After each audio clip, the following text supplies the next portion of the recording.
These houseplants are the best place to start a collection. They are all easy to grow and can generally withstand irritating watering, uneven or bad light and fluctuating temperatures. They will thrive in dorm rooms, offices and sometimes even in corners. You can also choose the best houseplant for your home based on your zodiac sign, which is my latest video. You can just watch that also. There is a reason why pothos are one of the most popular hanging plants around. In its native habitat, golden pothos grows in a tree-swelling monster with huge yellow and green leaves. As a house plant, the plant will grow aggressively from pots or trailing baskets with minimal care. They will easily root in a simple glass of water. With better care, large, mottled, mature leaves may develop. A well-grown spider plant is a magnificent thing. The plant grows easily in baskets or top columns with arching leaves. The variegated variety is by far the most common. Over time, a mature plant will send out plantlets of offsets on long stems that form impressive hanging displays. These plantlets can be easily repotted to create new specimens. Spider plants are not picky about water, light or temperature. In the same family that includes Draceana, there are many varieties of Sansevieria that are exceptionally tough.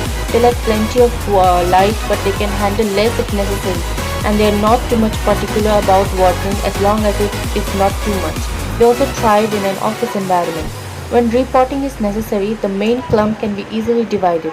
These plants are striking addition to a collection. The snake plant features green on green bands or sword-like leaves, while the mother-in-law's tongue has yellow leaf margins.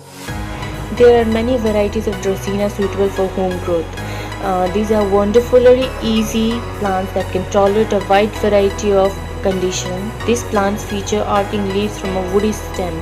Draceana leaves can be green, yellow and green or even tricolored. Also a member of the agave family, they like to be regularly watered in the summer and almost dry throughout the winter. There are dozens of varieties of succulents and desert cacti flooding into garden centers and grocery stores. In general, succulents are desert plants with thick, fleshy leaves. Some of them have spines and some none. Agave is an example of a popular succulent along with aloe and papula chivira rosatus.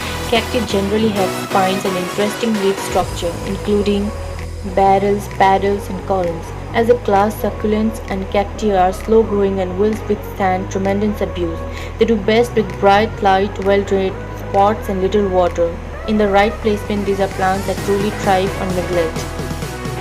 These plants have gained an unfair reputation, probably because of the difficulty required to coax a bloom from a bromeliad. It is true that making these jungle plants bloom in the house is a tricky task.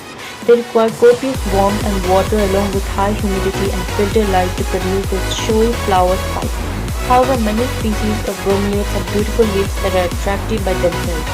Bromeliad plants are usually watered by filling the central cup. They require little fertilizer, and when pups appear around the base of the plant, this can be repotted to increase the collection. Technically, it is a Draceana species. Lucky band is the perennial office plant. Untold pots of this thrive in office conditions such as sporadically water with bad lighting and poor air quality. Nevertheless, lucky bamboo lives on.